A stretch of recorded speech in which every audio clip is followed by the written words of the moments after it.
Hello and welcome to our next CPD session around conflict resolution. So this session sort of carries on a little bit from our previous one around communication on and off the field of play. As you might have seen at the end, we looked at sort of dealing with managers and sort of frustration, that sort of stuff. So this almost builds up a little bit on it, but we're now just looking at how we can resolve conflict and looking at a couple of other areas as well. So the aims of the session is to understand the effect that conflict has on you as a match official, as an individual. Recognise when it's appropriate to communicate with angry players or players using a range of techniques, but also recognising negative encounters and making a positive out of that negative encounter. So first things first, we're going to look at the causes of conflict and aggression, both on the field of play and off the field of play. So very quickly, if you just have a little think to yourself, make some notes, whatever you want to do, and jot down a couple of things that might cause aggression or conflict. Firstly, on the field of play. So I'll give you a moment or two to think about what those different conflicts and aggression how they can be caused during a game of football. So you can think about on the field of play first of all. So what sort of thing can you get jotted down? That could be a cause of conflict or aggression.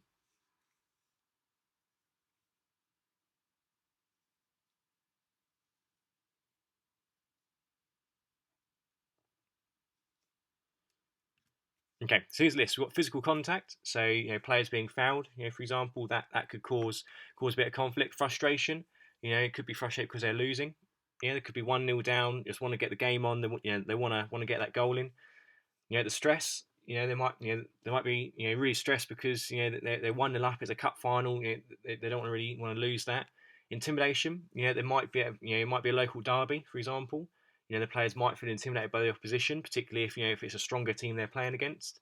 Personality traits. So you might have some players who are really skillful players. Um, and they might sort of wind up the opponents by being bit more skillful than them. So that might cause a bit of conflict, a bit of aggression. Over enthusiasm. So people might be over enthusiastic about the game. And people might take that as sarcasm, for example. And that might cause a little bit of aggression there. Perceived unfair decisions. So as the referee, if the team thinks you're always giving the decisions to the away team, that home team's going to become frustrated and possibly a little bit aggressive towards you for that because they're perceiving your decisions to be unfair. Same activity now. So have a little list of things that you think could cause conflict or aggression off the field of play. So we've looked at the factors that can happen on the field of play, but what about off the field of play? And obviously, this will be different depending on your referee level. As that's probably a little bit of a hint to some of the ones that you could jot down.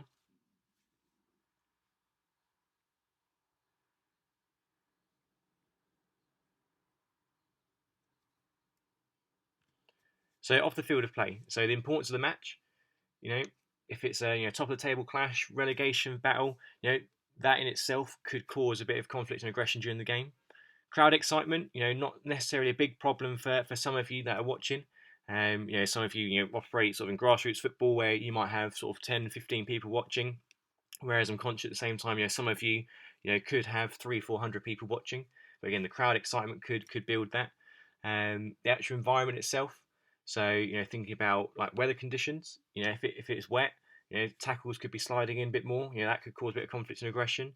Previous history. So again, if it's local derby, if let's say in the previous game there was a mass confrontation, that might be bubbling away still. The rewards, if they win, they could get promoted. If they win, they're safe from relegation. If they win the cup final.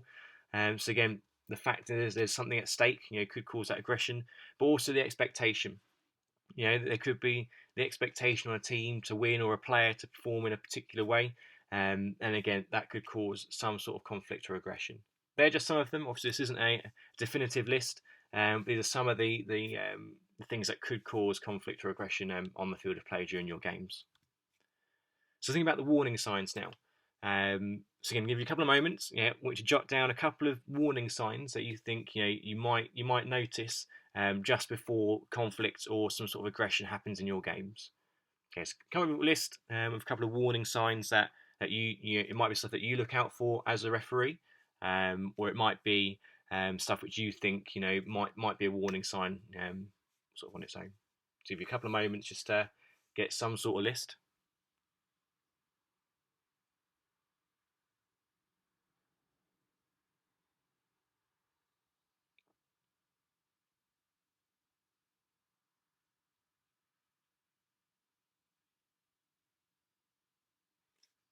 Okay, so looking at this here, so we've got severity of the foul.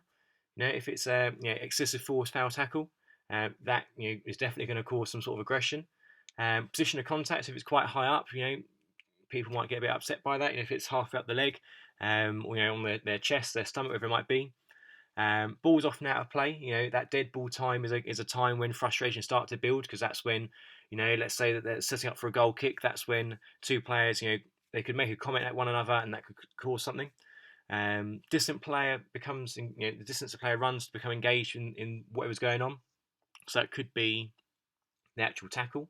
It could be running from a distance to slide tackling, or it could be a mass confrontation, say, them running miles.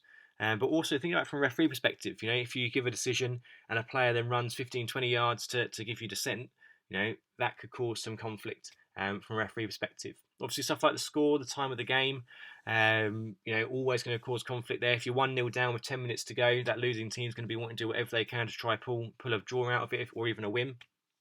Contact above the norm. So thinking about a punch, let's say, violent conduct.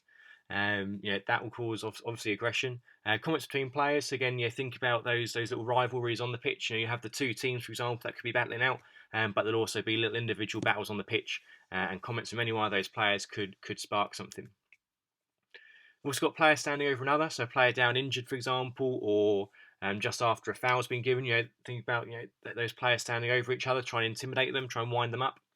Delaying the restart again, that will cause some aggression. Particularly if you're 1-0 down, 10 minutes to go, you want to get the game going quick. So again, players delaying that restart will have an influence in terms of a little bit of conflict and aggression. Body stance. So again, think about how the players are standing, but also not necessarily the players, but yourself as referee. How do you stand? Do you have an aggressive manner about you in terms of your stance? Collisions with the goalkeeper. The goalkeeper will always be annoyed about that, as with any player. But again, that's a key one where there's some sort of conflict going to happen if there's collision with the goalkeeper. Challenges off the ball, major one. There's no need for those sort of challenges to go in really. So whenever a challenge off the ball does happen, there will be a lot more. The temperature will be higher as a result. Again, general frustrations, temperature of the game, previous history, all stuff that we've touched upon in the previous slide. Think about the invasion of personal space. This is another one where conflict comes into play really. So have a little think to yourself. Jot it down if you want to. But how do you personally react when someone invades your personal space? Be that on the pitch, off the pitch, whatever it might be. Just have a little think. Give yourself 30 seconds or so. Think about how you'd react if a player's in your personal space, or someone at work, at college, school, whatever it might be. Think about how you'd react.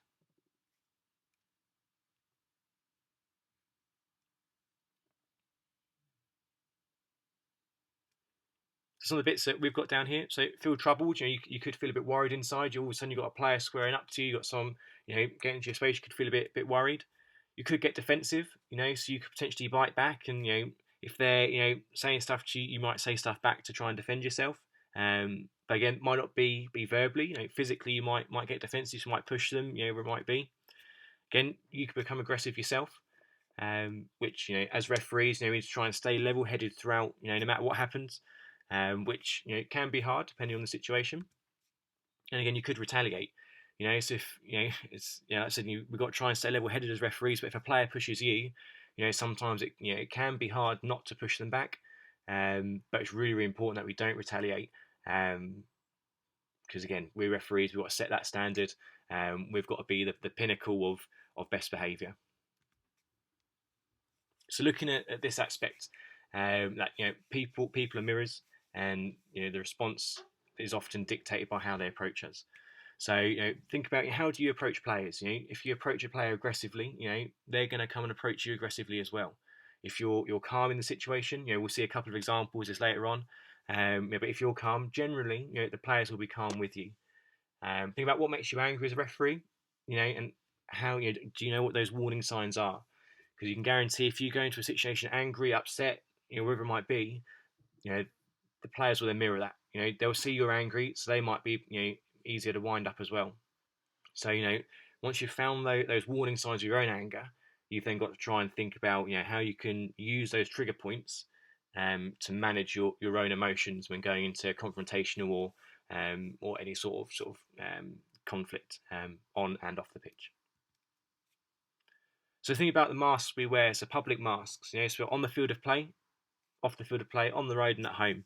So whilst I'm talking, think about how these can relate to yourself. So I know for me, for example, on the pitch, I'm quite relaxed, quite laid back. Well, I like to think I am anyway. Um, let the players run the game to a certain extent, and then I get involved when I need to. Whereas off the field of play, I'm very organised, very regimented. I'm very strict in terms of structures. Um, on the road, completely different. So anyone that's been in the car with me will know, I get road rage very easily. So it's another one. Then at home, again, very relaxed. Very very sort of chilled out. So think about the different masks that you wear as a referee, but also think about can we wear different masks? Do we want to be you know one way on the field of play, another way off the field of play? Um, for me personally, I think it's probably good to be able to adapt. Because I know that although my style of refereeing is very sort of calm and relaxed, I can't go into that every game. So I might have to take off the field. I'm very regimented and strict. So sometimes I might have to put that mask on when I'm on the pitch to manage it effectively. Obviously, I'm hoping I'll never put my on the road mask of road rage on when doing a game. So hopefully I'll be sitting between the on the field play mask and my off field play mask. Um, so yeah, have a little think about what masks you wear as a referee, and how those different masks can help diffuse the different situations that you might come across when you're on the field of play. Body language, really really important. So think about how referees present themselves. So obviously we've got a picture here of Chris Kavanagh at Everton during the season, which some of you might remember the manager then got sent off for. Think about how we look as referees. How do we present ourselves? Do we look neat? Do we look tidy? Is our shirt untucked? Is it tucked in? I know particularly for some of you, or even some of the referees I see, they're from a playing background. So you'll see them referee with their shirts untucked because that's what players do. But think about as referees, you've got to look professional. Shirt needs to be tucked in. Boots need to be clean. All that sort of stuff. How we carry ourselves and how we act. So do we act arrogant, for example, or do we act confident? There's a fine difference between confidence and arrogance. So think about which side do you sit on there. Do you come across very very calm, relaxed, or do you come across lazy? Again, there's a fine line between being calm, relaxed, that sort of stuff, and being lazy and not caring. So again, how you're perceived on that effect. But then how we speak. It's really important where often players will speak to us in a certain way. Thinking back, should you speak to the players in that same way as well? Some will argue yes because it helps build up that rapport with them, but others say no because at the end of the day, you're the referee, you need to be professional, and almost be above that level of of communication. So the message here, it's not just about the message, but it's how we deliver it. So, like we said about in the previous session, that some of you might have been on around how we can use law to diffuse situations. We've got to make sure we deliver that bit of law, but we don't want to be a smarty pants about it. We don't want to be arrogant. We don't want to be a know-it-all saying, "Oh, I know this, so it's got to be X, Y, Z." Can we change the momentum of the game? So thinking about, can we, recognise those early signs, those early warning signs around when conflict could occur, and then can we change how that game's then going to happen because we've identified it early? Same approach rather does not work for all players, all game situations. It's like I said, on the pitch I'm very much calm and relaxed. Let the game flow. Whereas that won't always work. If I have a top of the table clash, it's going to be competitive. It's going to be there's some tough tackles going in, so I can't be calm and relaxed. In that sense, I've got to be quite strict and regimented, and make sure I don't let that game run away from me. Whereas when you're calm and relaxed, there's an opportunity for that game to run away a little bit easier. But then think about how we can portray emotions in a positive manner. Think about examples about confidence and arrogance. You might well be a confident referee, but it might be portrayed as you being really arrogant. And it's something that you might not even know yourself. It might be from having colleagues, coaches, mentors, observers watch you that you pick that up. So it's really, really important that when you do have someone come and watch you, if you think you are a confident referee, say did I look confident out there or did I look arrogant, or did I look calm, relaxed, or did I look a bit lazy? Really, really important to get that feedback, because otherwise, that can help prevent conflict from happening. If players think you're arrogant, they're not going to buy into what you're about. Whereas if they say, oh, what, this referee knows what they're doing, they're confident, they're getting everything right, they'll buy into what you're trying to do a lot easier. So again, definitely get that feedback where you can. So we look at some game clips, all around how referees diffuse situations, or manage a conflict, or stop a conflict from happening in the first place. So as we watch the clips, what can we learn from the incident? What other management tools can we use to resolve conflict? But then start to think about what cooling down strategies can we personally use as a referee to sort of diffuse these situations. So we're going to watch every clip through, and then we're going to come back and make some comments. I'll make my own comments, and if you want to send in any questions, any comments you've got about those clips after, by all means, feel free to do so. The first clip is made up of 2 parts, of 2 separate clips, so just be aware of that as we're watching. Come alive, boys! Head good! Head good!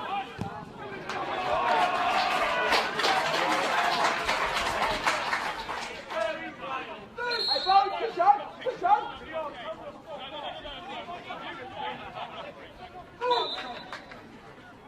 Come on!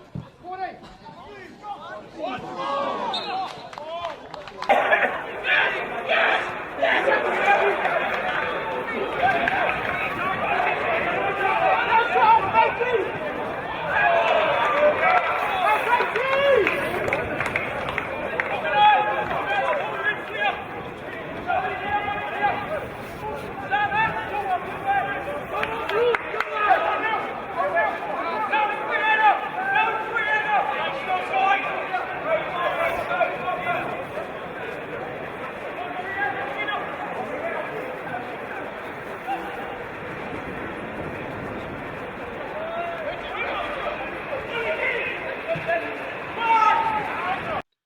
Okay, so look at the first clip. Where ball goes out for a corner kick, and then one of the players makes a comment to the referee. So really important what the referee's done here. He stopped play, stopped that ball from coming in from the corner, and then you can clearly see him saying to the player, I'm no lip reader, but to me it looked like he was trying to say, look, I'm the referee. This is what I've seen. You need to go with it. I'm the referee. I'm in control. So this could have escalated further. This player is clearly frustrated. If the referee had left the player to his own devices, he then could have committed a foul later on, given further dissent, could have been foul and abusive language towards the referee, for example. So really, really important that we use these dead ball situations of setting up for corners, goal kicks, whatever it might be, to manage these confrontational, aggressive situations and stop them escalating further. And then he saw from the second clip at Welling, again goes out for a corner kick. Referee follows it right down to the edge of the 6-yard box. Nice, strong, positive corner kick signal. So again, having that air of confidence that yes, it's a corner kick. And then he could see some frustration with players around where the goalkeeper were. So he stood there for a little bit, watched the situation, make sure nothing was happening before then moving back out. Because at least that way, if something does happen, he's right there on top of it. The players will know, right, ref's seeing that, I've got no escape now. So anything confrontational, make sure you keep a trailing eye on it. Otherwise, it could escalate further.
Okay, so I've paused it there on this clip, so I don't need to go any further. But this one here, obviously we've got a foul. Mini mass confrontations result, come as a result of that. How's the referee portrayed themselves? They're looking very, very calm and relaxed, but almost too calm. So if you saw the blue 23, pointing the finger at the referee up close, in their personal space, quite aggressive, and the referee's not really taking much action. We're not saying you need to take action in those sort of situations, but he's sort of just stood there and taken it. And even again at this freeze frame here, you can see that the blue player is gathering round the referee. So for this one here, we could potentially say the referee needs to be stronger. He's let the mass confrontation occur in the first place. There's lots of holding going on before the foul occurred, so we could have jumped in sooner, given the foul. Nice blow the whistle. Yeah, that's a foul, free kick, but he's let it play on. But then as it's happened, he's not gone over quickly. He's sort of moved over fairly slowly. So again, think about how that's perceived by players. Potentially the ref's not seen it. That's going to cause a bit of frustration. So think about how a decision can then cause the players to react towards you. So I said that this blue player, you could quite easily argue a caution for dissent for him, but as a referee, if you'd been more confident and more stronger with it, could that have been avoided in the first place? Possibly could have been.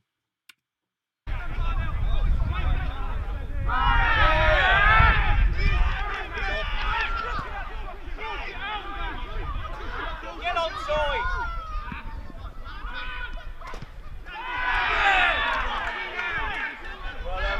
Take your time. Plenty of time.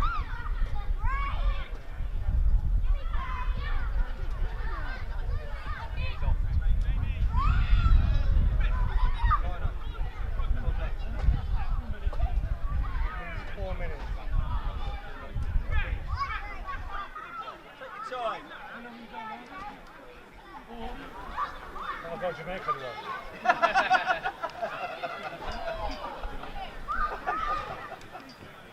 That could be an hour.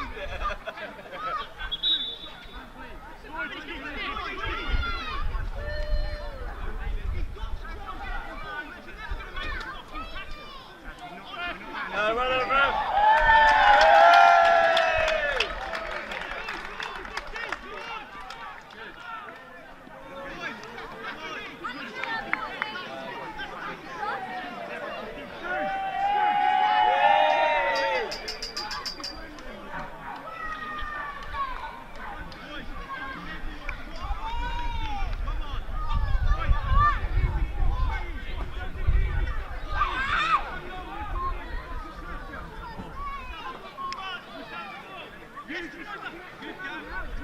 Come on. Switch on now.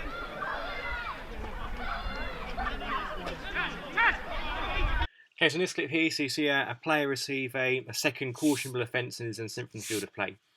And it's followed by some sort of conflict with the referee and would be assumed that the manager, assistant manager, whoever it might be, of the team the player got sent off. So things to notice here is around how you can take the emotion from a situation and carry it on with you. So obviously, like we all do, go to caution a player, send the player off, and they start walking away before the card comes out. Now the player knows they're getting sent off. We know they're getting sent off, but as referees, you've got to bring them back, make sure they face you whilst receiving the card. So the referee's already probably a little bit annoyed. The player's trying to walk off when he's trying to finish his procedure, and then the player's walking off. All of a sudden, he hears stuff coming from the benches. Think, oh, here we go. What's the manager want as well? So the referee's taking that emotion from the previous incident into this next incident here. So potentially from a referee's perspective, you might be flustered still. For example, you might be thinking about that previous decision and not be able to fully boss the situation with the manager. Because what you'll see here towards the end, the manager has a second pop at the referee, and the referee say, look, no need for that. Well, why are you doing that? Whereas and essentially this has happened because the manager feels like he can boss this situation more. So if the referee had bossed it a little bit differently, taken control, looked a bit more confident when dealing with that manager, potentially that manager might not have bitten back the second time round, which is what we're going to see in the next clip. Another example around dealing with the manager in conflict.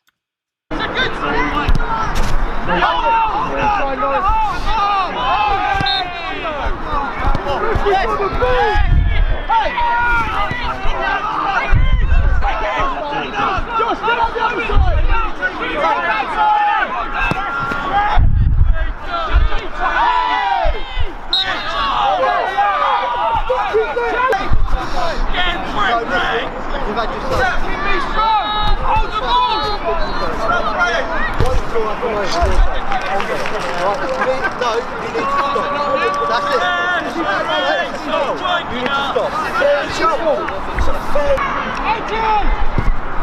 It's in this clip here, so a foul's given.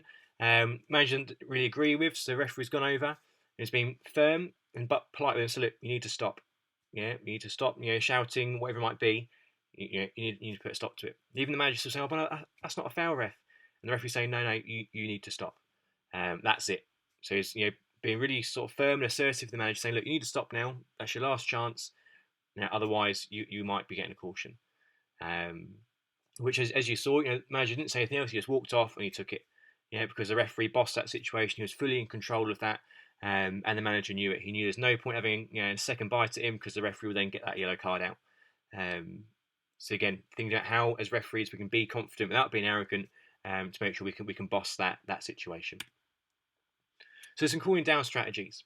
So often as a referee, it's quite hard to in the heat of the moment. So think about that third clip. Heat of the moment. Referee's given this red card. How can the referee now cool down? And be ready to focus and deal with this manager as that second phase, for example. So remaining calm under pressure. Really, really simple. It's simpler than you might think. It's just deep breathing. So think about the basics around refereeing. Seeing and acting. So you see a decision, and think, right, it's this. I'm giving this as a result. Why are we not taking that time to think? You might see yellow card offence. Everyone knows yellow card, but you're seeing it. Think, right, okay, what have I just seen? Deep breath. Count from 3 to 1. You've then given yourself that time, that thinking time to relax, take yourself out of that situation emotionally. So when you do act, you're a lot more calm, a lot more relaxed, and you've got that ability to be in control of it. Similarly, a bit of equal breathing. So use that time of, let's say, a mass confrontation. It's high temperature, lots of conflict, lots of aggression in there. Use that time, to take some deep breaths.